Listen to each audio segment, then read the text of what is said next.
Como no stentedas. Non vedies che star d'umeda e stora e boscorcare. Como, il menticae vos os affanno de sadie, vos pode fare il male. Oh babbo meu,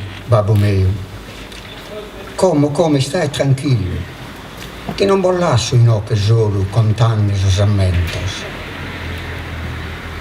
Como si querías e nos vivimos qualche cosa come entre due amigos. Oh babbo meu, oh babbo meu piccino, non bon canneda al goi, babbo meu piccino, non vi dies che Deo so in occhi, non bon canneda al goi. La prima lettura è l'annuncio, una annunciazione. Se siamo disposti all'ascolto, dobbiamo leggerla più volte affinché la parola si faccia carne dentro di noi e ci abiti. La parola della poesia. È stare sulla soglia. Familiare ed estraneo. Non possiamo possedere la casa, entrare nella casa della poesia e farcene padroni. Stare sulla soglia significa cercare tracce. Ascoltando la poesia qualcosa avviene in noi e qualcosa diviene. Cosa ha voluto dire Piero Marras in questa canzone? Cosa ha voluto dire? No, l'ha detto, non ha voluto dire, l'ha detto totalmente, pienamente. Ha detto oltre quello che voleva dire, ha detto altro da quello che voleva dire. Nulla potete aggiungere, nulla potete togliere. Allora, disporsi all'ascolto nella ripetizione 3 volte, 9 volte, 15 volte, finché la parola si condensa. Allora voi sentite gli effetti del linguaggio poetico. Capire, comprendere sono 2 verbi della violenza, 2 verbi del possesso. Ho compreso, ho capito la poesia di Piero Marras, ho capito la sua musica. Comprendo, prendere nell'insieme e arbitrariamente credere di aver capito, di esserne padrone. Il verbo è intendere,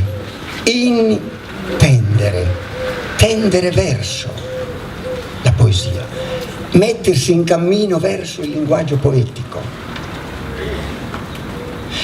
seguire tracce, zichire giormina, le orme, perché qualcosa è stata trasfugata. E allora voi seguite le orme e lungo queste tracce già ascoltando qualcosa potete intendere. Intendo, intesa, intendimento, vicinanza, prossimità e lontananza.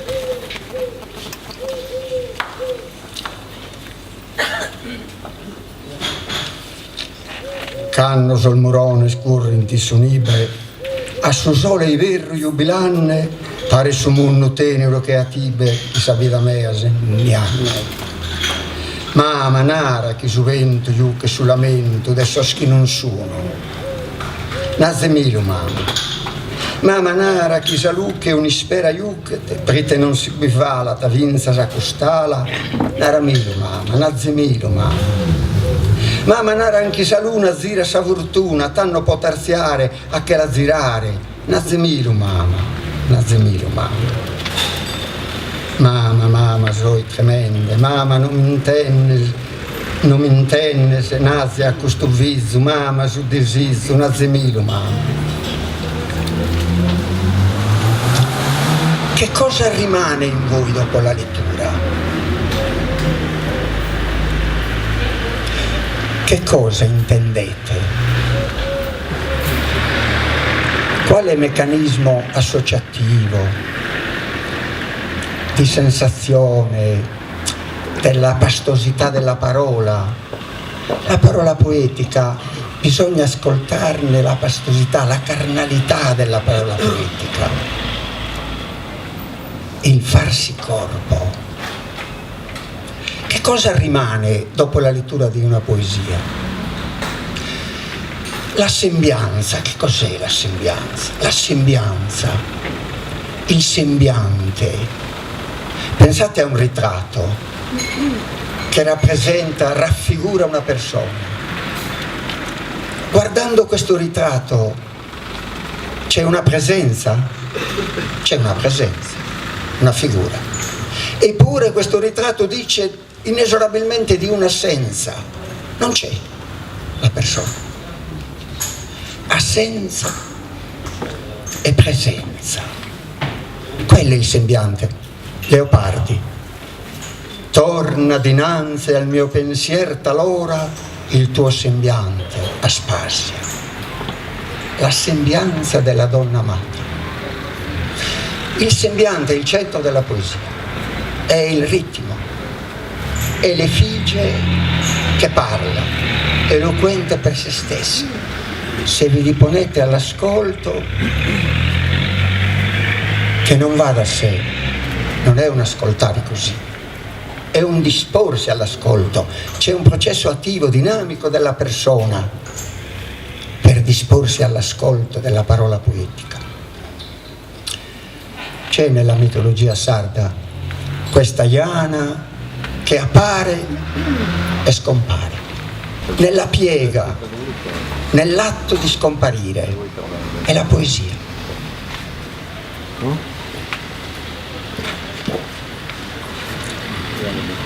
Tienilo vicino al cuore questo mondo che scompare, tienilo come un dolore che è bello accarezzare. Butta via i rimpianti e azzera la malinconia, scaccia via i ricordi come una nevralgia. E sotto un cielo che si muove piano piano sul mare, ritroveremo ancora insieme quella voglia di andare. E avremo ancora gli occhi caldi e pieni d'amore, la stessa ansia muta che ora sta facendo il rumore. C'è un tempo nuovo che avanza. Raccogli la tua vita, raccogli la tua vita. Che sto venendo a prenderti, fai conto che sia una gita. Ce ne andiamo lontano, in braccio al futuro. Come spauriti profughi che saltano il muro, tienila vicino al cuore questa faccia che si ruga. Sembra non aver pudore il tempo che la fruga. Adesso sono stanco, non mi va di camminare. Bello sul tuo grembo fermarsi a riposare. C'è un tempo nuovo che avanza. Abbiamo ascoltato in sardo e in italiano. Piero Marras è bilingue, dunque può cantare, scrivere e cantare indifferentemente in italiano o in sardo. No, non è indifferentemente, è differentemente, perché ogni lingua ha una sua identità musicale e tratti distintivi di sonorità identitari specifici. E quindi è un ascolto senza classifica di valori. Noi lo ascoltiamo in sardo e lui diversamente canta e noi diversamente ascoltiamo in sardo e in italiano. c'è in Piero Marras una ricerca quasi ossessiva del suono, perché la poesia e la lingua, direi, si fonda sul significante. Il significante è l'immagine acustica della parola, potremmo dire il suono, per distinguerlo dal significato. Purtroppo la nostra cultura, figlia del logos greco e della ratio latina, ha dato una preeminenza assoluta al significato nella lingua, mentre nella poesia è il significante che conta.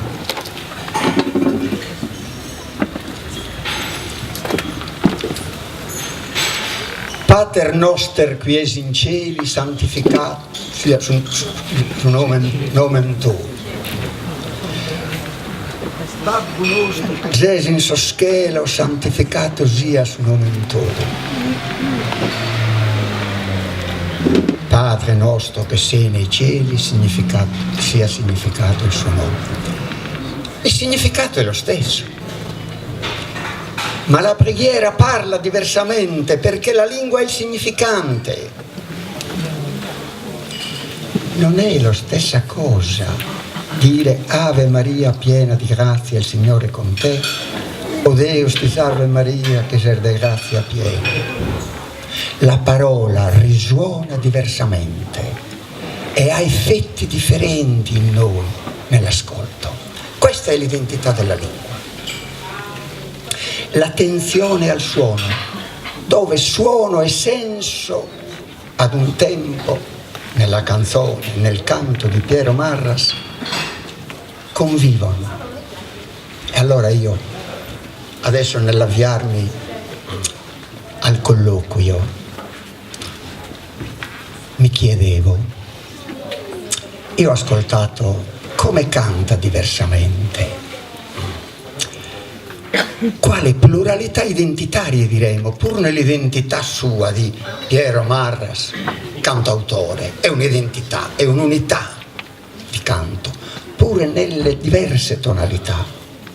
Io l'ho ascoltato decine di volte, ma mi è accaduta un'esperienza particolare nella novena di Natale che la Fondazione Sardinia ha organizzato in lingua sarda e cantata nella chiesa di San Saturnino, la più antica chiesa di Cagliari.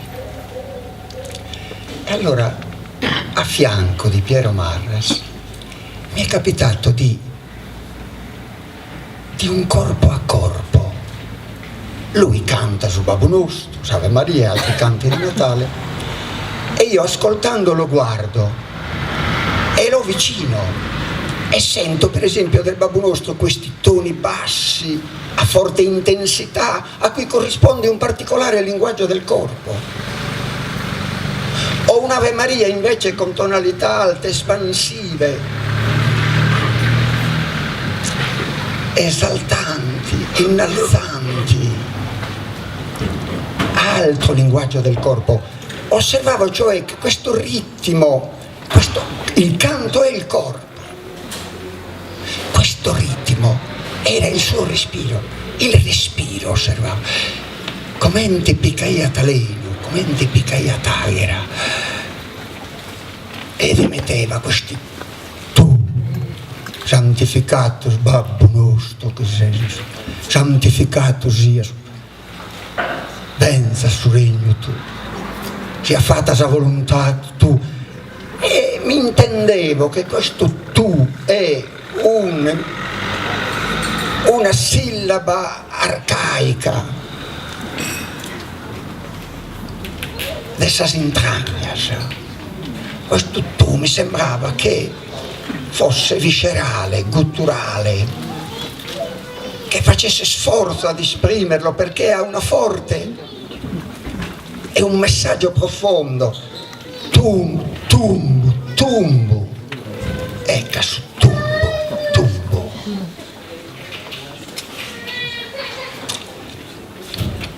E allora, da allora, in occasione di questo Natale, di questa novena,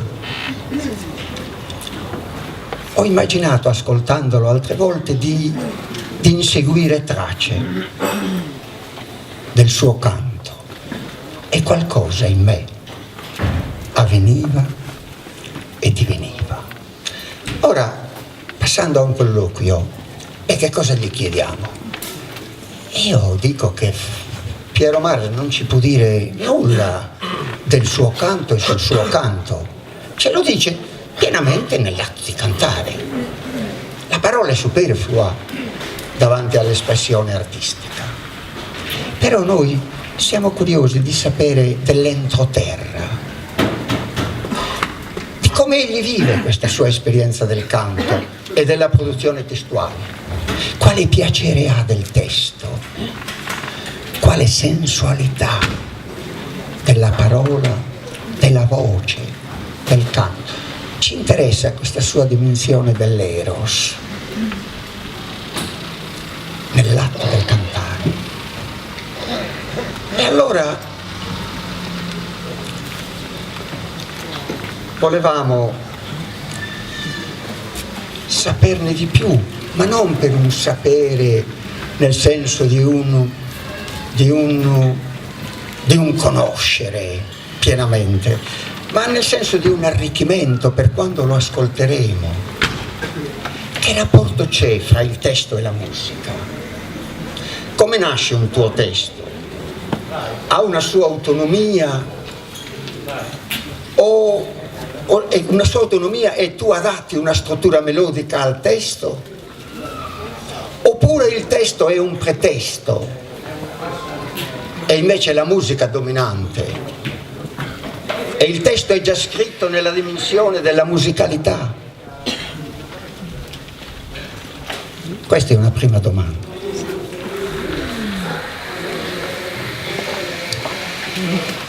Lascio un po' di silenzio perché mi dispiace che tu non abbia continuato, perché io stavo godendo come un pazzo in questa maniera. È la prima volta che mi capita di sentirmi e devo dire che mi stavo ponendo io una domanda, ma sono proprio io questo perché Te lo garanto io.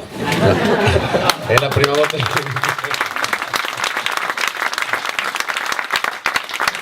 Non ci sono garanzie purtroppo.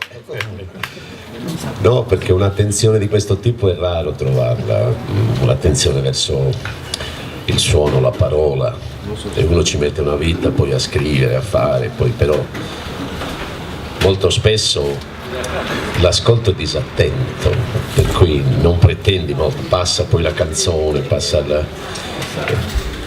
e quindi tutto questo ti salva perché è tutto molto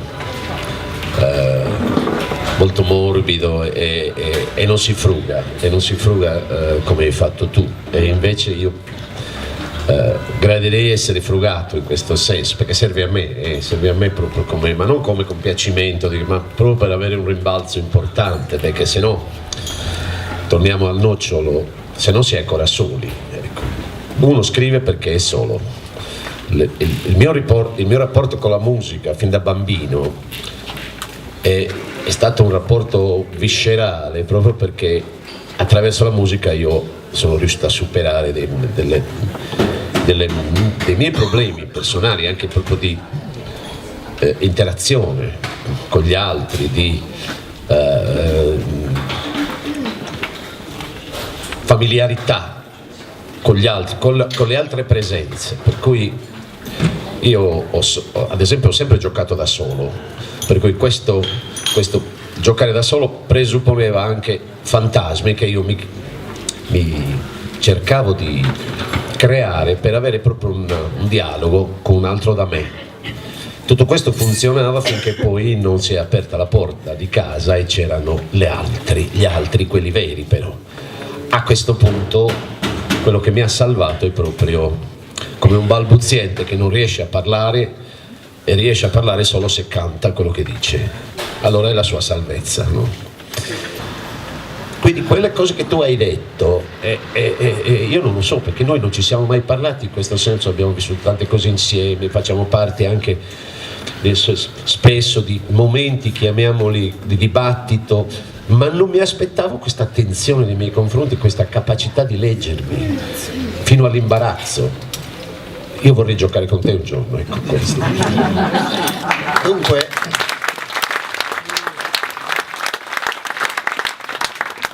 Dunque nasce già come sonorità il tuo testo,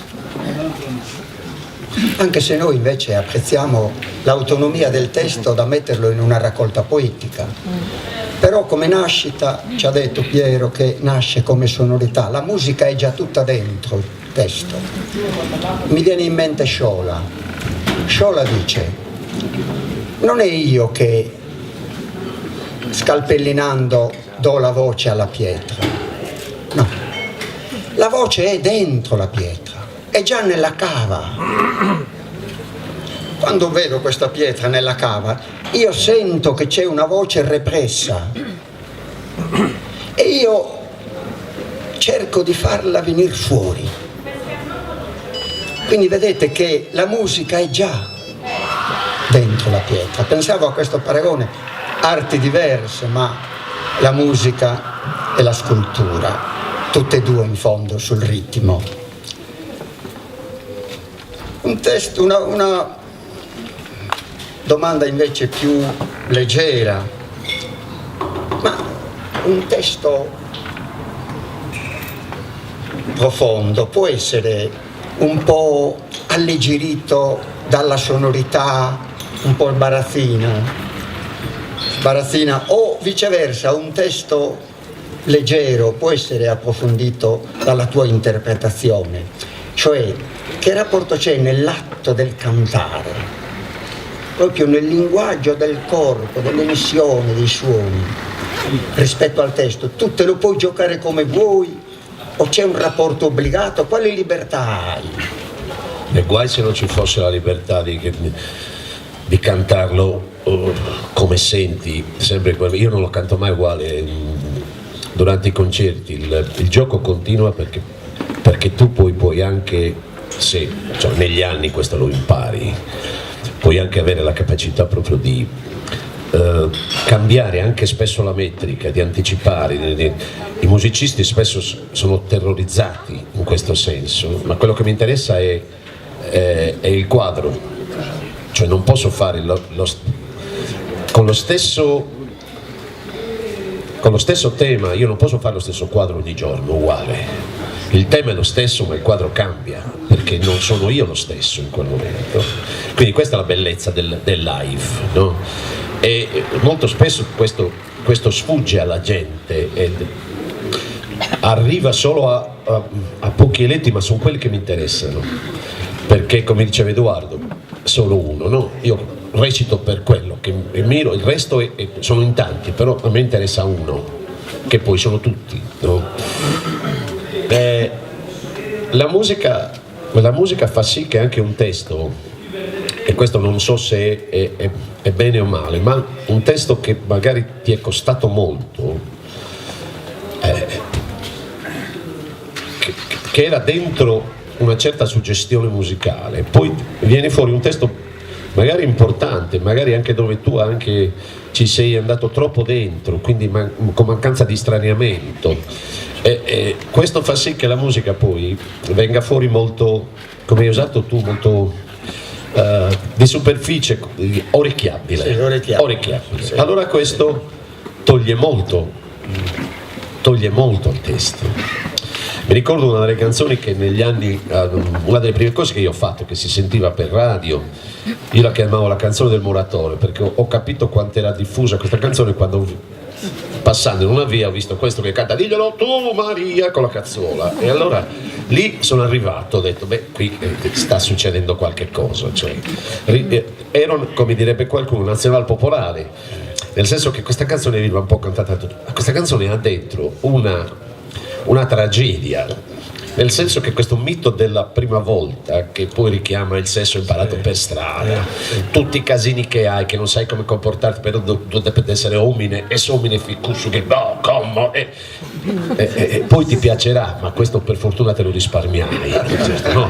Ecco, tutto questo dentro, però era dentro questa bella melodietta che dice, ma a me piace quella che dice "Diglielo tu a Maria", capito? Cioè la gente che la fa sua, è anche giusto questo, no? Cioè, poi alla fine quando tu fai una canzone non ti appartiene più, appartiene agli altri e quindi non è più tua, e a quel punto ognuno ne fa quello che vuole. Insomma, io assisto a questo martirio, però è giusto così, insomma.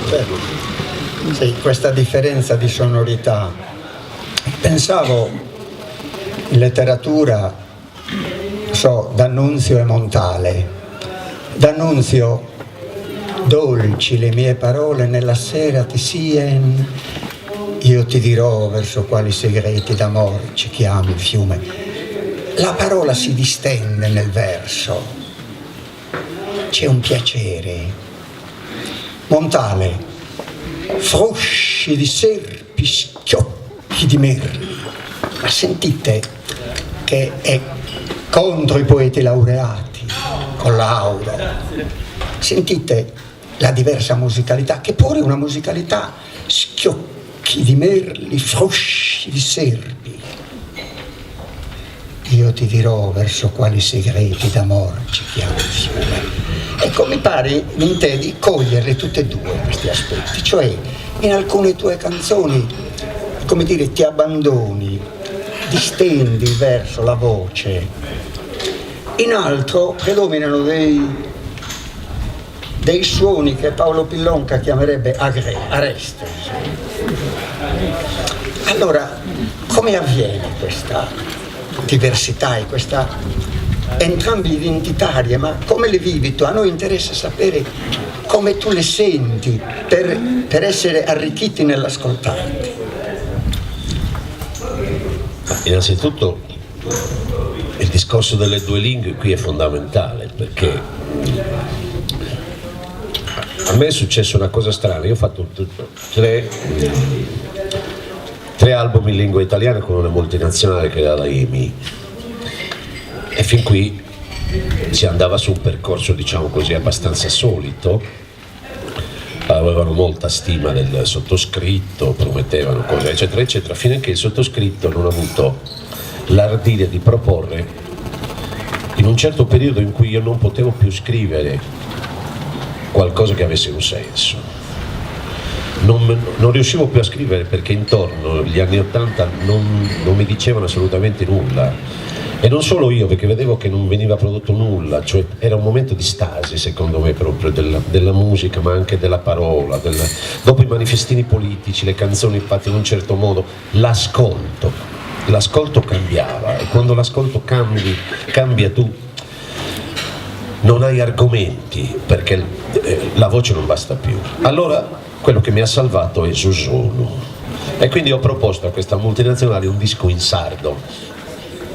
Il che, sto parlando dei primi anni '80, mi hanno guardato come un marziano. Questo direttore artistico che veniva dall'Upim, perché le case discografiche prendevano i direttori artistici in maniera strana, per cui quello si occupava di detersivi, poi veniva a fare il direttore artistico e a parlare con me di musica. Il direttore artistico mi dice: ma noi a Bolzano come facciamo a vendere un disco in sardo? E già lì ho detto ma... Erano molto lontani ancora dalla ricchezza di questa Italia delle regioni, delle nazioni, no? Erano lontanissimi. Adesso si sta riscoprendo. Erano lontani dalla world music, erano lontani da tutto, e per cui io non so se anticipavo i tempi, però ne avevo bisogno, e per avere bisogno significava, sai qual era la prova che io facevo? Quando tu viaggi da Cagliari verso Olbia c'è un punto prima di Macomer, tu arrivi dove cambia lo scenario, cambia proprio la morfologia, cambia tutto. Se tu poi entri a Bortigali oppure vedi anche le case diverse, ma la stessa natura, se tu guardi, cambia, no? Perché allora io cercavo una musica che fosse quella, che si potesse adattare a quel paesaggio, e stavo facendo Abbardente, che era una mia... E facevo le prove così, mettevo i miei provini a tutto volume e passavo lì per vedere se le due cose erano insieme, se quella ruvidezza di paesaggio poteva sposarsi col suono ruvido delle mie parole. Tieni presente che ho iniziato con la variante nuorese, no? Per cui curre a tancare Saianna diretto, no? Per cui dove è la ruvidezza di cui parla Paolo? è proprio questa, io avevo bisogno di questo, no?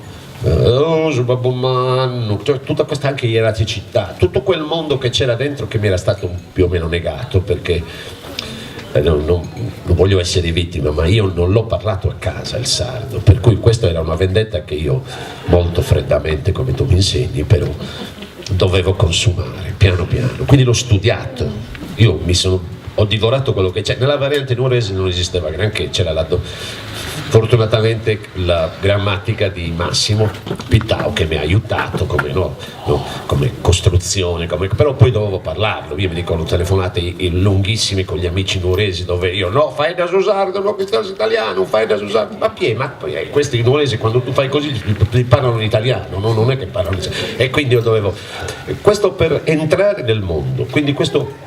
Scusa se sto facendo una digressione in questo senso, però questa ruvidezza è partita da lì, no? Avevo bisogno di questo suono di roccia, no?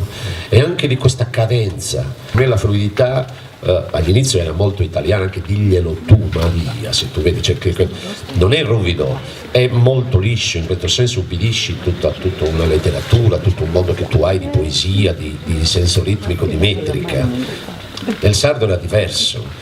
Nel sardo bisognava dare suono, e già il suono c'era, suono al verso, alla strofa. Una delle cose che ho scritto ad esempio per il gruppo di Tazenda, all'inizio, beni chi come beni, balla chi come beni carra seccare, balla chi come beni, c'era già tutto dentro questo ritmo, era già tutto nel suono della parola, no?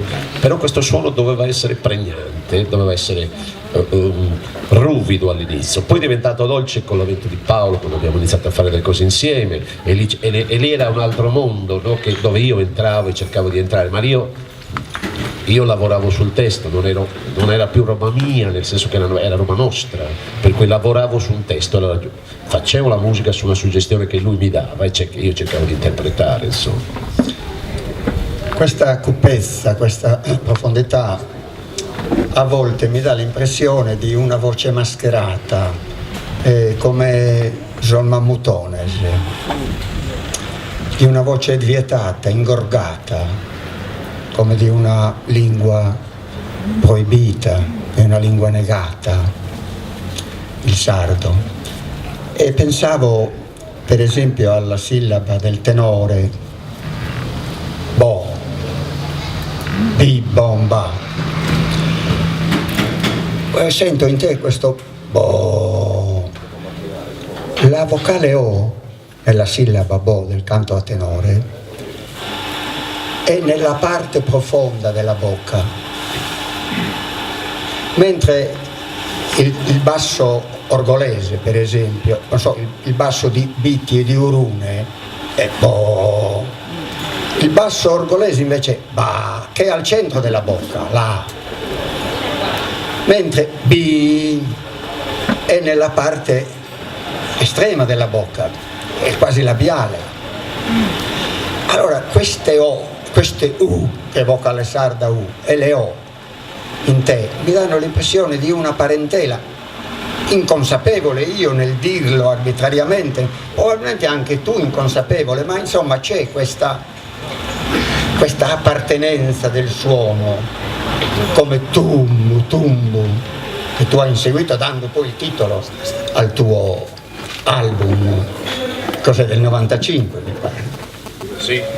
Ecco, è interessante questa, cioè presenza di suoni di appartenenza, forse dire etnica è un po' troppo, però ci deve essere in te, consapevolmente e inconsapevolmente, in questa fase nuorese, anche il prestito, e nella scrittura ho notato, di queste K invece che del CH. K è sempre una forza, no, d'urto. Sì, in questo senso mi è stato utile Pittau che usava il K, no? Quasi come una provocazione, se vogliamo, ma per evidenziare anche la durezza. Al CH ci sono arrivato con Paolo, che era un po' più morbido, insomma. La corruzione lugudorese. Sì, e lì ho dovuto cedere, perché ho detto vabbè, ci siete anche voi, ho detto vabbè, è giusto così, ecco.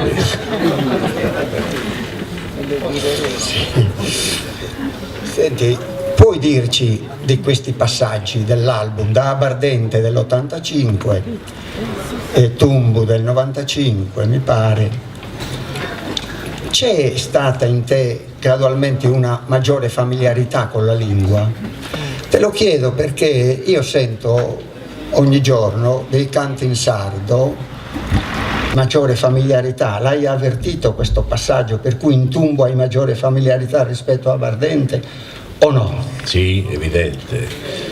Perché la terapia nasce in questo senso, la terapia linguistica è nata, poi piano piano cresci anche tu, insomma, no? Cresci e ti rendi conto che questa è anche la bellezza, insomma, c'è una dinamica anche nell'assimilare un suono e poi nel riproporlo e poi nell'usarlo e nel cantarlo dal vivo, per cui no? Hai questa capacità poi e te ne rendi conto piano piano, ma è abbastanza inconsapevole perché non è Sì, non è un esercizio. No, assolutamente no. Se devo fare un appunto, quello che mi dà fastidio ad esempio oggi che io riesco a vedere in molte cose che io sento, no? Sono nati molti epigoni poi, no? Sono nati, cioè la grande fortuna, io non so se è un merito o meno, però da Abardente in poi, mentre prima non c'erano i gruppi che cantavano in lingua sarda, la maggior parte vi sono venuti insomma attraverso le cover, quindi chi fa musica canta, dopodiché sono nati tutti, non so se è una presa di coscienza o meno, però sono nati molti gruppi che hanno cominciato a cantare in sardo. Questo è un fatto tra virgolette politico importantissimo qui, no? Per la lingua.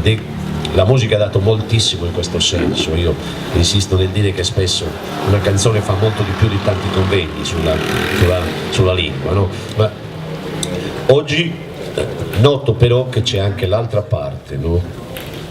della questione, cioè il sardo viene quasi strumentalizzato, no? Cioè si canta spesso in sardo per nascondersi, per non dire nulla, perché il testo poi alla fine non si elabora, si dicono due parole, che si dicono anche male, insomma diventa un po' io uso il termine bancarella con tutto rispetto per le bancarelle, però diventa un prodotto da bancarella. La cosa strana è che poi viene acquistato da una marea di turisti che vengono qui e quello passa spesso per la nostra musica. Questo mi dà un po' fastidio, questo è un minimo di polemica, se no non siamo nuoresi in questo senso. Recito qualche verso. Il suono di un accordo un po' monotono, un po' sordo, più non riesce a farmi male, più non stuzzica la mia vitalità. E nell'ultimo capo indiano, invece, adesso mi andrebbe bene finirla questa canzone, adesso che nelle vene incircolo un'emozione. Ma nella tua produzione testuale e nel canto c'è a volte una resistenza della parola e della voce? Che non stai cantando per te, ma stai dicendo qualcosa a quelli che ti ascoltano e sai che ci saranno, e quindi questo ti fa compagnia. Non stai sempre giocando da solo, però l'altro da te c'è un mondo adesso che ti ascolta e lo sai che c'è, perché ho 2000 testimonianze quotidiane, io di gente che ancora mi ferma, che di stima, non di fan, capito? Proprio di stima. Allora tutto questo ti mette anche in apprensione, perché tu devi essere sempre all'altezza di questo, e tornando allo specifico devi usare e cercare i tuoi momenti, ma i tuoi momenti ci sono quando tu sei disponibile, quando tu sei aperto, quando ti senti non chiuso in una tanca, ma buono dentro, no? Buono dentro, ma che non significa morbido, ma significa disponibile a prendere. Ecco, allora c'è la capacità. Questo significa però che devi essere prensile ogni giorno, che devi guardarti intorno, che devi capire che sarebbe bello scrivere un brano su quest'albero, che già c'è una cosa che poi ti ritorna inconsapevolmente dopo perché è un tuo desiderio. C'è in questo senso una frase che mi è piaciuta molto di uno che ha abbandonato i concerti e che e che scrive sempre di meno, che è una persona che io stimavo, che ho conosciuto e con cui ho avuto qualche scambio intelligente, che non sempre succede, che è Fossati, Ivano Fossati, che alla fine ha detto io sono stanco, effettivamente sono stanco ogni giorno di vivere in funzione della forma e del suono e della forma canzone, perché io devo essere sempre attento e la mia anima deve essere proprio prensile, perché mi devo accorgere di qualcosa, quindi è come se tu abbia sempre un faro puntato, che poi sei tu stesso, no? Un faro puntato ogni giorno e non puoi camminare da solo. Se io chiudo la porta, ma anche se la chiudo, poi devo rendere conto a qualche cosa, a qualcuno. Il cerchio è, Liu diceva, i sardi pensano in tondo. Il tenore, nella sua forma, prima che la televisione li schierasse, con voce a un microfono, il tenore dall'altro, nella disponibilità al pubblico. Il tenore prima era cantato a cerchio e si ascoltavano, iniziavano non in una dimostrazione pubblica, nelle feste, incominciavano e si sentivano e dicevano non besemus, non ci siamo. Ecco, questo è sentirsi. Poi, come un po' meglio, un po' mezzo. Già siamo scaentanne, già ci stiamo riscaldando, vedete cosa sta avvenendo, che cosa avviene riscaldarsi? È il corpo, è la voce. Primul fritti, siamo scaentanne. Come bisemus, il verbo è terribile in sardo, bisemus, essere o non essere. Bisemus o non bisemus, ma tu abisesi su uno o non bisesi. È terribile questo verbo da noi, è un verbo filosofico, esserci o non esserci. Oi che cusomine non vesti su mondo, lascialo perdere, non veste. Ecco, sentirsi cantare, mi hai suggerito questa. Il tuo canto è un canto, i tuoi testi sono impegnati, diciamo politicamente in senso lato e in senso stretto. E c'è in te un canto d'amore, certo, abbiamo letto Posso Babbe, Possa Mama, ma ce ne sono altre bellissime canzoni d'amore. Ma ci sono anche canzoni di protesta, canzoni di rabbia, canzoni di sdegno, canzoni di polemica. C'è un impegno civile nelle tue poesie di estremo interesse, che per me andrebbe valutato in senso politico per l'effetto che produce il canto stesso emozionalmente. Tu per esempio tratti il discorso delle scorie e dei veleni, tratti persino il discorso della Carlo felice o infelice che sia, delle vittime, e tratti il discorso di Quirra ultimamente, addirittura ho letto, no, non l'ho letta ma ce l'ho qui questa canzone bellissima, Quirra. Polemizzi anche con i partiti politici, persino col partito con cui tu hai camminato come compagno di strada per un po', il Partito Sardo di Azione, e la prima firma, quella di Piero Marras nella legge 26 su lingua e cultura sarda. E quando canti queste, a parte l'interesse politico, ma mi interessava sapere, negli effetti di sonorità, quando tu canti queste canzoni, che se sono un po' arrabbiato puro, è un vantaggio per la voce nel senso che c'è una pulsione, o è uno svantaggio nel senso che c'è una sofferenza che in qualche modo impedisce? È un pregio o un vantaggio? È un vantaggio secondo me, nel senso che partiamo da un assunto, insomma, che io ritengo che le canzoni invecchino molto meno di chi le canta, e questo mi incoraggia da una parte perché mi fa sentire ancora un ragazzino. Sono loro che mi aiutano in questo, no? Per cui ci sono, anche se la rabbia di ieri dov'è, io dico in un brano, perché effettivamente pensare che le canzoni sconvolgano il mondo è una cosa che noi avevamo dall'età, come diceva Mario, nella sua introduzione, dal privato politico, no? Dai tempi sessantottini, e io ci credo ancora nella canzone come monito. Sai, la canzone è una cosa che rimane nel tempo e rimane più di te, ha una vita più lunga, quindi tu ti stai impegnando per il futuro, tu esisti sempre se dici delle cose che sono una tua testimonianza di questo periodo che noi stiamo condividendo. Tieni presente anche, tanto per usare il suono, Quirra, è italiano ma è Sakirra. E sta che ne ha buono. È bravo. E tanto, quando io affronto questo tipo di problema, e lo affronto in maniera, questa canzone è nata come un'esplosione da parte mia dopo un colloquio che ho avuto con il padre di una delle vittime, che a un certo punto, bevendo con me una birra, mi ha detto: tu devi fare qualcosa. Quando tu sei investito di questa responsabilità, io ho continuato a bere, però mi è rimasta questa cosa. Cosa vuol dire tu devi fare qualcosa? Cioè c'è una responsabilità che gli altri ti danno, che ti devi prendere, perché non puoi scrivere Stati Uniti, Caro Caronte e tutte che voglio dire, sono rimaste giovani grazie agli altri queste canzoni, non sono passate di moda, perché tanto è tutto uguale come prima. Non puoi scrivere queste cose se non ci sei dentro, se non c'è un impegno importante.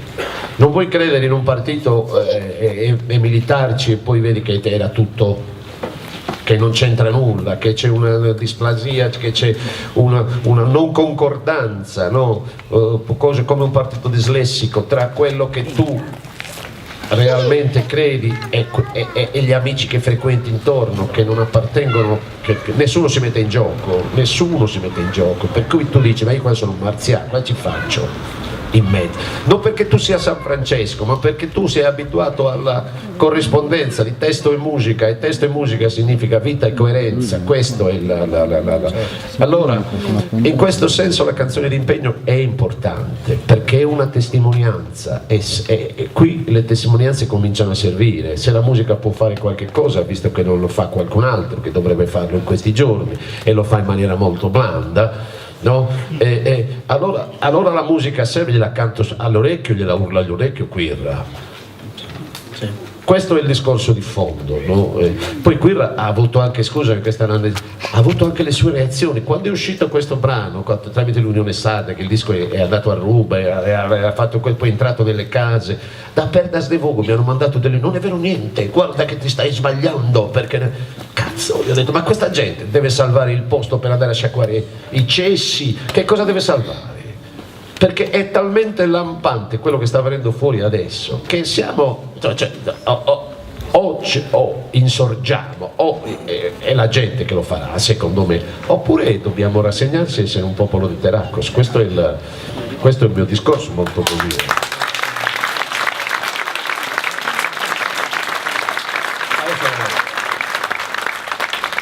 A te è andata bene, a me uno ha detto che in quei posti sono tornate le lucciole. E tuttavia, per concludere, perché poi vorrei leggere Quirra, per concludere il tuo discorso, il tuo canto di accusa, di sdegno, di rabbia, di delusione, di ribellione, tuttavia non è un messaggio pessimistico il tuo. C'è sempre questa traiettoria di speranza per la Sardegna e per i sardi. Inventare su Manzano, Mereman, spontanee speranze, durosia. Donzi tempus torratas storia, donzi identitate a sa memoria. Ischitare sa fortuna, ritroveremo ancora insieme quella voglia di andare. C'è un tempo nuovo che avanza. Non c'è pessimismo, c'è la traiettoria della speranza. Guai se non ci fosse. Io quando guardo mia figlia, retorica a parte, ma penso sempre che di preparargli qualcosa che non sia quello che c'è adesso, voglio dire, che ci sia una proiezione futura, che ci sia un giorno dove lei si può svegliare e fare, e non oziare fino a luna, oppure come facevamo noi in tempi disperazione, ma era molto più lieve di adesso, no? Andare a letto alle 4 del mattino per prendere subito sonno e non avere il tempo di pensare, capisci? Quindi è ovvio che io non dico che sono un ottimista, però non sono pessimista, nel senso che voglio e credo che si possa cambiare, che possa andare tutto un po' meglio di come sta andando adesso, insomma, ci credo. Io faccio quello che posso fare in questo senso, no? E la canzone molto spesso serve anche in questo, a dare anche un momento, insomma, no? Di intrattenimento, sì, mi basta questo. Per fare contento Paolo Pillonca, ma la rima come interviene nel tuo canto? Beh, la rima è un rimando fondamentale, aiuta la lettura, non perde di vista il tutto, dal primo all'ultimo. Dante insegna, dopo ci sarà una lettura di Dante, questo non mi voglio perdere, non perde di vista il tutto. Io una volta scrissi una cosa per Bocelli che tu non hai letto forse, dove dopo aver fatto ingestione delle rime di Dante avevo talmente questo ritmo sonoro che mi misi a scrivere nella stessa maniera. A volte il cor si inerpica in far di fantasia, tenendo ogni orlamento in sua balia, tutte queste, e la mandai a Bocelli che impazzì, essendo toscano, e la incise subito, volta sua, vero? Questo per dire, no, che la rima per me è il massimo. Se tu riesci, no, a equilibrare un testo con la rima, il testo ce l'hai davanti sempre, ce l'hai davanti tutto, non la prima strofa e poi l'ultima, perché sono legate, capisci? Quindi c'è sempre questo rimando che il cervello recepisce e quindi hai una visione totale, insomma. Grazie.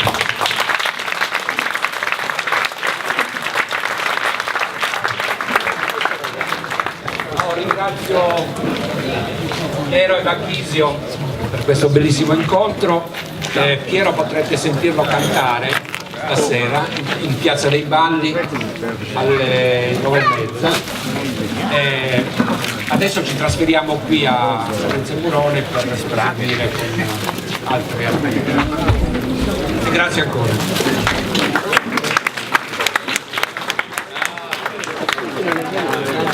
Susi, vedi dove? Grazie. Scogliata e il gusto che scogliamo, quindi nevone è un parte del non appena, grazie a voi di essere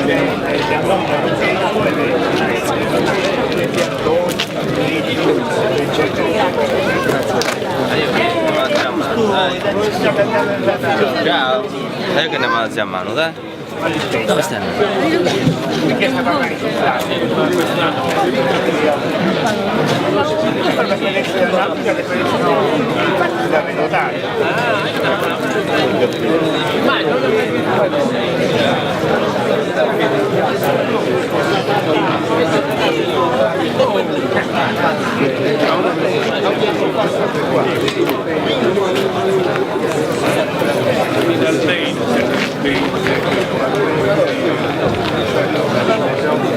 Mano avanti. Abbiamo. Giovanni ha già preso il posto.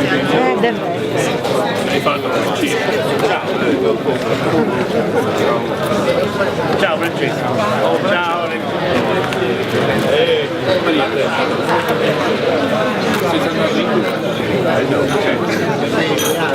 Però ci volevo vedere almeno. Perché con le strie